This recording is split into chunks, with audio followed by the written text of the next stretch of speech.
Hey, today we're kicking off a brand new series that we have simply called Better, and the tagline on this series is how Jesus satisfies our search for meaning. And here's why we would do this series. First off, we're going to be in this series for a couple months. It's going to be one of the longer series really we've done, but I really believe it's going to be a great series. In fact, I don't think I've ever been as excited for a series as I am for this one, because what we're going to be doing is we're going to be wrestling down a tension that I think all of us have felt in our lives. In fact, I think if we're honest, I think every single one of us have felt this at some point. And here's what I mean. Have you ever been laying in bed or maybe sitting in a chair, it's late at night, and you're just kind of thinking about life? Right? You get that really introspective kind of moment. You get that mood. Maybe you're sitting by a campfire. Maybe like me in high school, me and my buddy would sit in his grandpa's garage, but you're sitting somewhere and you're thinking about life, and then you start to question things. Right? You start to question the existence of God. You start to question if it's worth it to live my life the way I'm living it. You start to question if everything I've ever known, what if it's actually not true? What if everything I believe comes down to nothing? And then sometimes we also have that question of like, what if there's something more? What if what I believe is true, but I haven't embraced it enough to really experience it the best way possible? Right, for every single one of us, here's what we've got. I think we've all got deep inside of us this idea that life could be better. That life, really at the end of the day, should be better. And so we're going to explore really through the book of Ecclesiastes what it looks like to find meaning through Jesus. And so already maybe you're sitting here going, well, if you're telling me I'm only going to find meaning through Jesus, then this is obviously skewed. I promise you we're going to approach this in a really great way, and you're going to love it. All right? So if you've got a Bible with you, we're going to be in the book of Ecclesiastes chapter 1. We're going to read about 7 verses together this morning. If you don't have a Bible with you or you don't feel like opening that one up that's on the chair, that's not a problem. It'll be up here on the screen for you as well. But Ecclesiastes chapter 1, let me encourage you as we go through this series, man, start to read Ecclesiastes. Because unlike any other book in the Bible, you're going to read that one and go, why is this in here? Right? Because you expect the Bible to be all about angels and, Jesus showing up on a cloud, and then all of a sudden you get Ecclesiastes that sounds like, Debbie Downer, right? Ecclesiastes chapter 1, starting in verse 1, it says this. It says, the words of the teacher, son of David, king in Jerusalem. Meaningless, says the teacher, utterly meaningless. Everything is meaningless. Already you're like, dang, this is in the Bible? Yeah. Everything is meaningless. What do people gain from all their labors at which they toil under the sun? Generations come and generations go, but the earth remains forever. The sun rises and the sun sets and hurries back to where it rises. The wind blows to the south and turns to the north. Round and round it goes, ever returning on its course. All streams flow into the sea, yet the sea is never full. To the place the streams come from, there they return again. The writer is giving this idea that life is meaningless. And so here's what we're going to talk about. If you're taking notes this morning, I would encourage you, when you came in, there's a note sheet with your bulletin. Man, take notes. Once again, last week I told you, taking notes doesn't get you into heaven, right? Taking notes, this week I just want you to know, it does not give you a crown when you get to heaven, right? But it'll get you a pretty stinking sweet jewel right in the middle of it, kind of like a Little John grill kind of jewel right in the middle of that stinking crown. So take some notes, man. It's going to be awesome. I promise you, you will learn more doing that. All right, let's pray together. Jesus, we thank you so much for how good you are. We thank you for your word, even in times like this where we read it and we're not really quite sure what we're supposed to do with it. God, I just pray this morning that as we dive in, as we focus, that you would speak clearly to us, that this time would be used for your glory and for our benefit. Jesus, it's in your name we pray. Amen. Amen. How many of you guys are night people? Let's see a raise of hand. Like you're a night person, okay? How many of you guys are morning people? Let's see that. Like you just love mornings. You hit the ground in the morning, you're like, there's birds and I'm singing, and you don't even know why you're singing. You're just so excited because it's morning and it's another day. I am not you, all right? I came to the realization a few weeks ago that I'm just not a morning person. I want to be. I'd like to try, but I hate getting out of bed at 6 o'clock in the morning, and I hate getting out of bed at 10 o'clock in the morning, right? It doesn't matter what time it is. I just hate getting out of bed. Now, if you're a night person like me, once again, let's see those hands real quick. I want to see kind of who I'm talking to, okay? You're honest. There are some things that we all have in common as night people, all right? There are certain things that we experience at night that no one who's a morning person will ever experience because they're like my wife and they go to bed at 9:30, okay? She doesn't even know what primetime TV really looks like, all right? So, just kidding. Love my wife. She's great.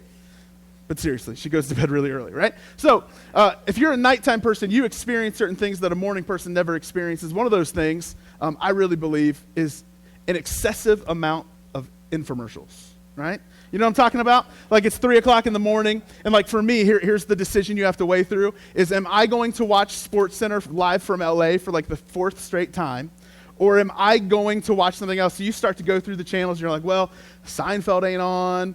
This ain't on. Sports, it's all reruns. I don't really want to watch like, you know, this running match or whatever they would call it from the middle of nowhere, right? You're kind of going around. So you eventually find this infomercial, and these things do a great job of selling you how life could be better, right? In fact, there's a list, the top 10 grossing, don't know why I was struggling with that, products of all time from infomercials, right? So here's what I need. It's a little participation. Everybody in here, here's what I want you to do. If you can just take your digits, I just want you to hold your hands up like this. You don't have to hold them up high. Just hold them in front of you. We're going to see who has bought the most useless crap, okay? So here we go. I promise you my finger's going down on this. So I don't remember all 10, so I'm just going to read them to you. You ready? All right, so number 1. These are not in any certain order. These are just 10 things you might have bought. The Thigh Master. Anybody buy the Thigh Master? Somebody's like, I don't know if I'm going to be brave enough. All right, Thigh Master was one of them. Sweating to the oldies. Anybody ever bought that? Oh, we got one down. We got one down, right? One time when I went to the mall with my brother in college, what's his face, the guy who's in charge of Sweating the Oldies, they were actually recording at that mall, and I was like, it's all these old people in spandex, right, dancing around. Sweating the Oldies? All right, this is my personal favorite. I'm going to be honest. This is where a finger goes down for me. The Snuggie. All right? Oh, that's killing some people. The Snuggie. It is like naps happen when you put that on. Okay, this one. Maybe you don't have this one. We have this one. The Ped Egg.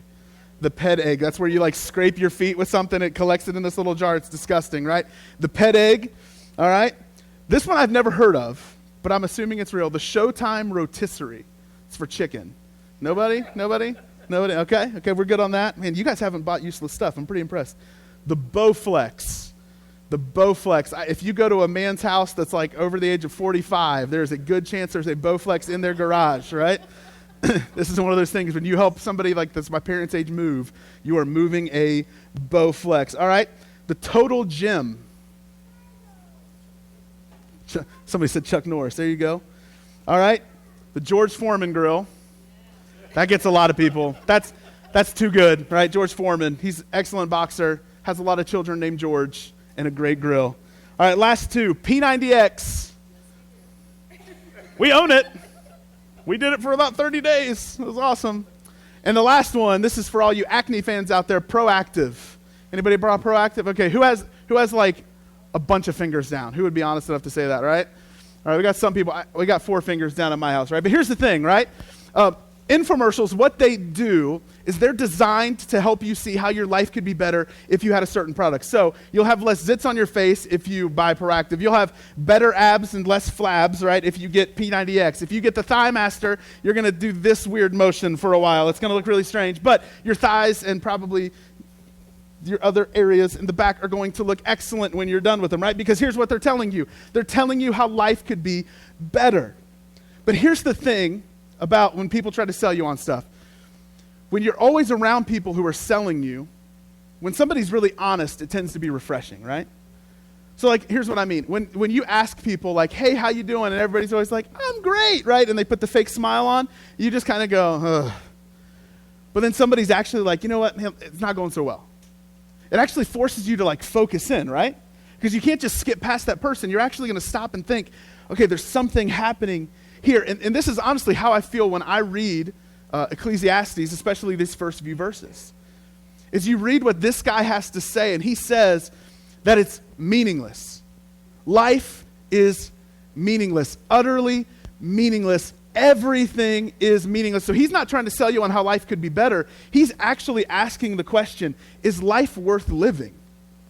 Which for every single one of us, once again, I think we've wrestled with that question. Is this life, is this really all there is? Could it be better? Should it be better? Should it be different? And he's saying everything about this life is meaningless. Now, when you hear somebody say things like that, you're automatically assuming a couple things about them as a person. Like, I don't assume that you had a great life if that's your outlook on life. Is that a safe bet? Like I would assume that you had been dealt a raw hand in life if that was your view on life. If you think that life is utterly meaningless, I would assume that maybe you had some problems with your parents growing up.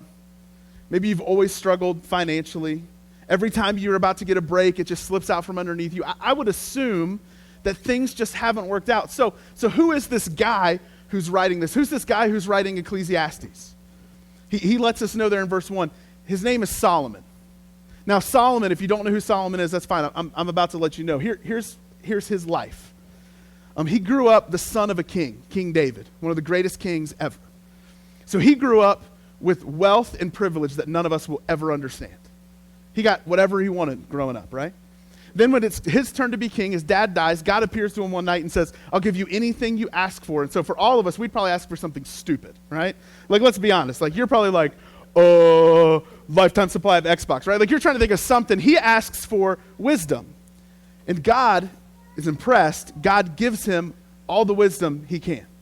So now you've got Solomon, who grew up the son of a king. He's got all the wisdom in the world. He knows everything he needs to know. He knows how to handle certain situations. He begins to run his kingdom. He's building ancient wonders. He's setting up governments. He's setting up powers. He's doing all these great things. He's having parties that last for days because he's got the money and the means to do it. He's an accomplished writer. Okay, he writes the book of Proverbs, which is largely about how to be successful. He writes the book Song of Songs, which is largely about something else. And so since there's kids in here, I won't tell you, but you can read it later, right? He actually writes a couple Psalms, which that's like having your own songs in the Bible.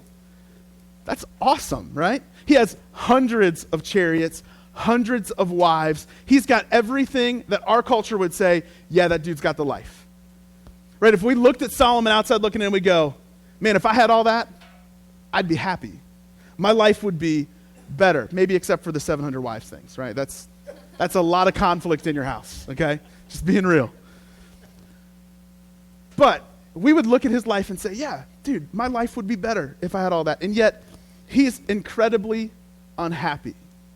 And we read this in Ecclesiastes. We read his life. We read everything he's wrestling with. And so here's what Solomon starts to do. In writing Ecclesiastes, he starts to build a case for why he believes life apart from God is pointless. Why life, if there is no God, this doesn't mean anything. If there is no eternity, then why would I live my life this way? He's building a case, almost like you would expect in a courtroom, for why life is meaningless. And so here's what we've already read, starting in verse 4. We're going to read it again together, just 4 verses here. He begins to build a case like one commentator wrote, almost like he's a scientist, right? So Bill Nye's got nothing on this science guy. He's going to build a case for why life is meaningless. And here's what he says in verse 4. He says, generations come and generations go, but the earth remains forever. Okay, so it's his first proof is he's saying, no matter what happens, generations are always going to come, they're always going to go, the earth is going to be here. So in other words, here's what he means. That kingdoms are going to rise, kingdoms are going to fall, kings are going to rise, kings are going to fall, great things are going to happen, somebody's going to tear them apart, accomplishments are going to be made, and at best we might remember it at some point. He's saying, guess what? At the end of the day, the earth just remains forever. It's constant. It's a closed system. Then he continues in verse 5. He says, the sun rises and the sun sets. It hurries back to where it rises. In other words, guess what? Guess what you can bank on happening? The sun came up this morning. If you're a night person, you're going to see it go down tonight. If you're a morning person, you're going to watch it come back up tomorrow morning. It's constant. It's a closed system. Nothing ever changes.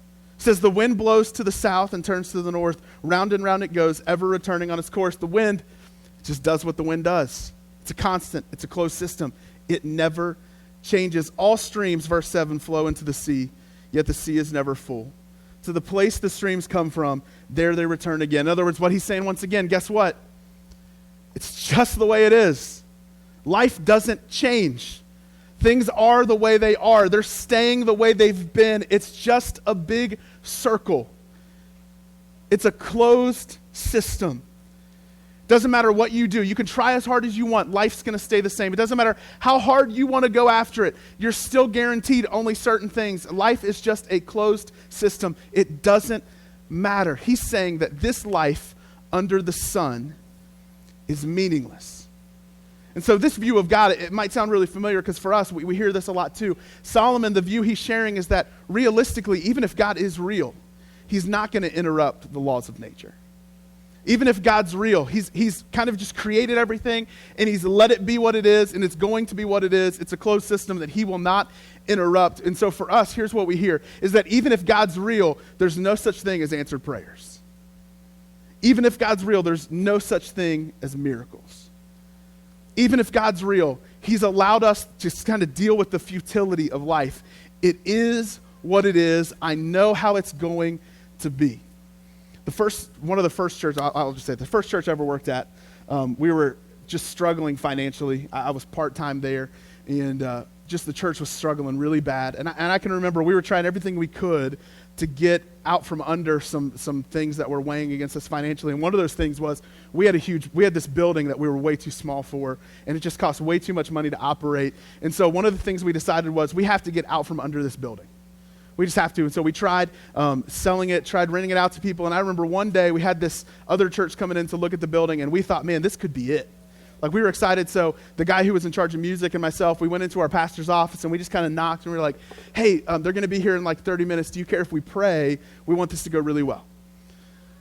And I'm expecting the pastor to kind of stand up. We'll just kind of take hands, right? We'll pray because pastors pray. But unfortunately, what happened was something very different. He looked right at us and he said, hey, you guys can pray if you want to, but I've had enough of these meetings. I know how these things go. I know what's going to happen. And I walked out of there just like, what? It was one of those things where it just kind of confirmed, like, man, I think my time here's done. Because really his view on life was that, dude, it's just the way it is. God's not going to interrupt it. God's not going to change anything. It's just the way it is. Sounds a lot like Solomon, right? Now here's the thing. We call this series Better because truthfully, I don't believe that Solomon, as wise as he is, knows everything there is to know. He might be the wisest person on the face of the earth at his time. He might be the wisest person to have ever lived, but he's still not wisdom itself. And so when we say better, when we talk about how in this series we're going to talk about how life can be better, how life could be and should be and will be better, we're not just going to take Solomon at what he says, right? Because if this is almost like a courtroom, you can let somebody throw out some claims, but somebody gets a chance to defend, right? And so here's why we're doing it this way. Here's what Paul writes to the church in Corinth, his first letter there. He's writing to some people who need to hear from him as a leader. And he's talking about Jesus. And here's what he says. He's talking about wisdom, what we think. He's talking about Christ. And he says this starting in chapter 1, verse 22. He says, Jews demand signs and Greeks look for wisdom, but we preach Christ crucified. So in other words, that kind of sounds weird, right? Because he's saying, well, they want this thing and they want this other thing. We just talk about Jesus. We preach Christ crucified, a stumbling block to Jews and foolishness to Gentiles. But to those whom God has called, both Jews and Greeks, Christ, notice what he says, the power of God and the wisdom of God.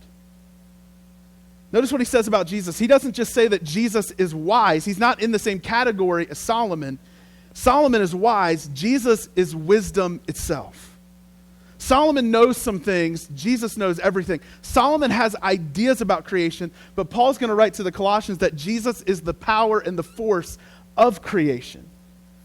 So while Solomon's wise, I think we need to see what Jesus has to say about this idea that life is just a closed system, that God won't interrupt the laws of nature, that even if he's real, he's not stepping in. And this is where we're now going to jump, promise you, last portion of verses we're going to jump to Mark chapter 4.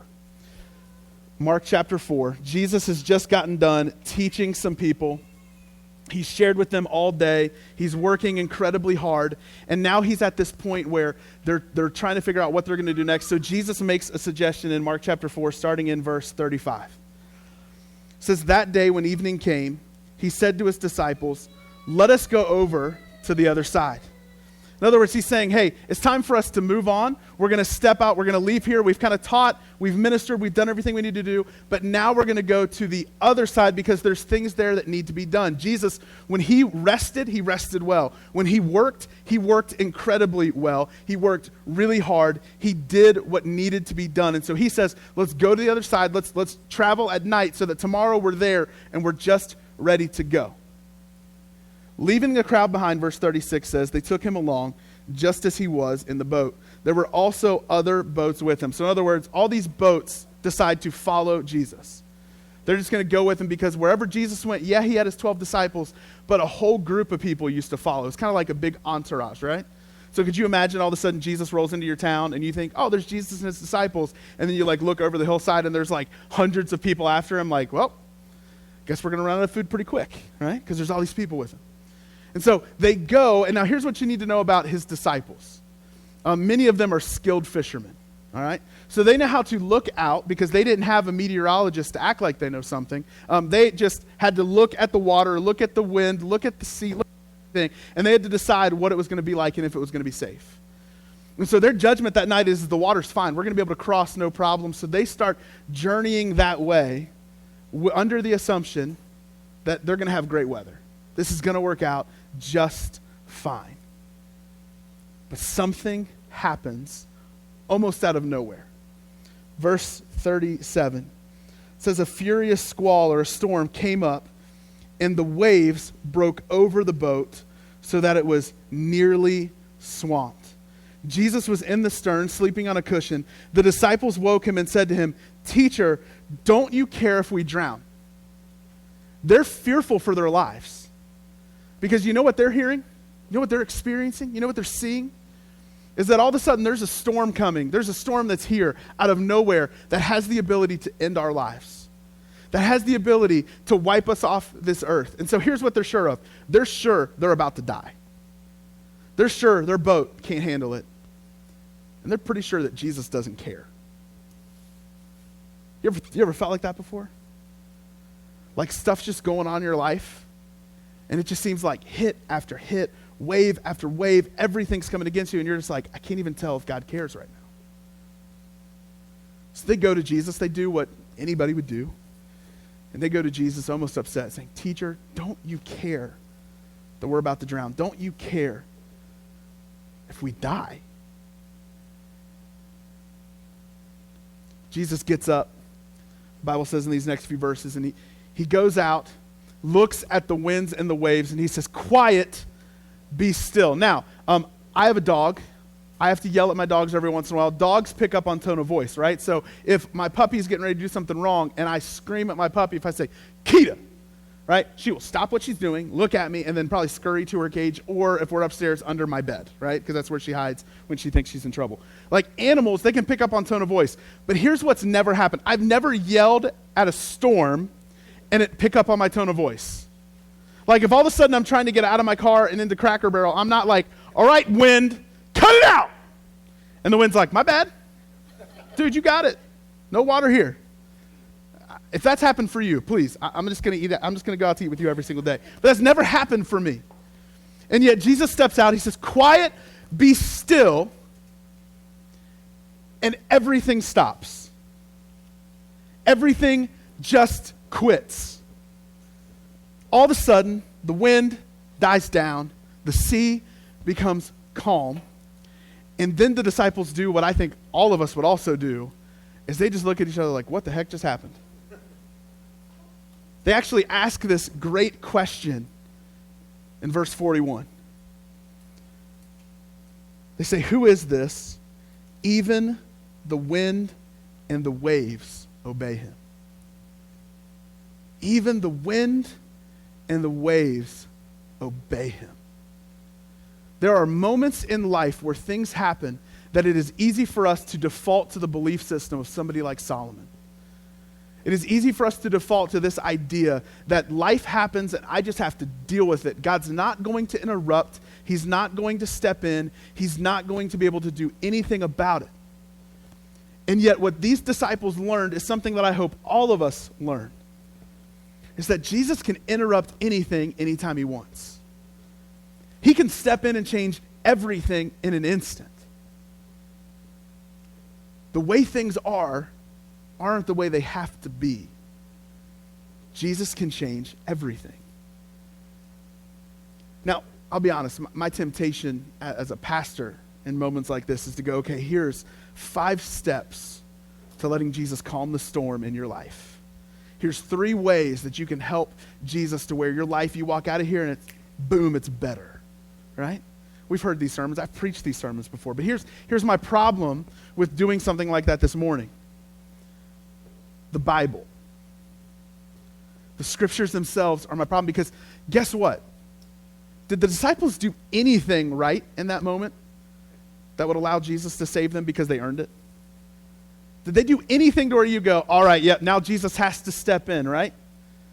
Like we watch these movies. Like I'm a big fan of Rudy, right? How many of you guys have ever seen Rudy before? Old football movie, great football movie. You should watch it. There's this point at the end of the movie, spoiler alert, the movie's older than me, so I don't feel bad about spoiling it, where Rudy, he's been dressing for all these games. He's never gotten to play.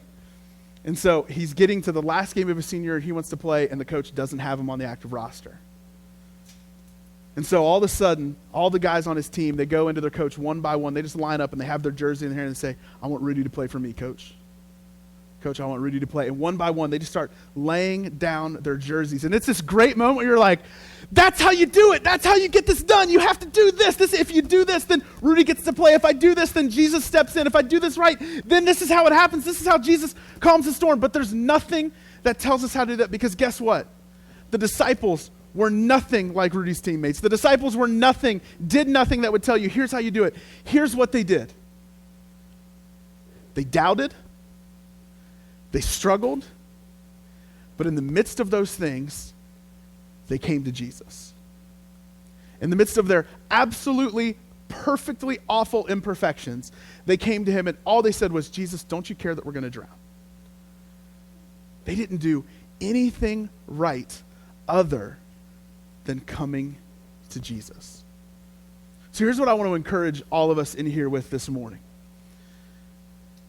You don't have to be perfect. You don't have to know it all.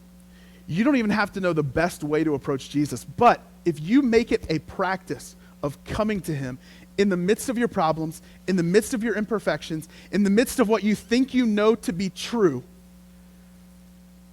Jesus will come to you. In fact, in the book of James chapter 4, James writes, the brother of Jesus, he says, draw near to God, and God will draw near to you. If we can make it a practice of coming to Jesus, my thought is this, is that many of the doubts and struggles we have, they won't necessarily go away, but we'll be able to wrestle that tension in a healthy way.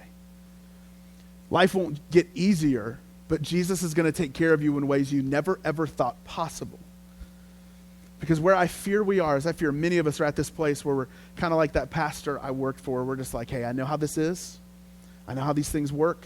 I've been around a long enough time. I know how this goes. You know what I think of every time I think of that story? In fact, I was telling my wife this yesterday. I always think about that church and the people that I loved. And I think about how that church, not too long after that conversation, shut its doors. Would never, ever have service again. And I think of times like that, and I go, what if? What if we would have brought it to Jesus? What if we would have just prayed? What if we would have worshiped Jesus in the midst of everything going wrong? What if we would have just kept loving people like Jesus told us to? What if? We read Solomon and his struggles, and that sounds tough, but here's the thing. There is nothing worse in life than regret. Than for you to sit down one day and go, man, what if? So if you're here this morning or you're just processing, you're thinking, and you have struggles like Solomon, you're thinking through life and you just feel like it's just the way it is, man, I want to help you avoid the regret that comes with the question of what if. And I want you to actively start thinking about how can I make it a daily practice to come to Jesus, to put myself before him, because I can't make anything happen, but I want to be in the right spot for when Jesus is ready to make something happen.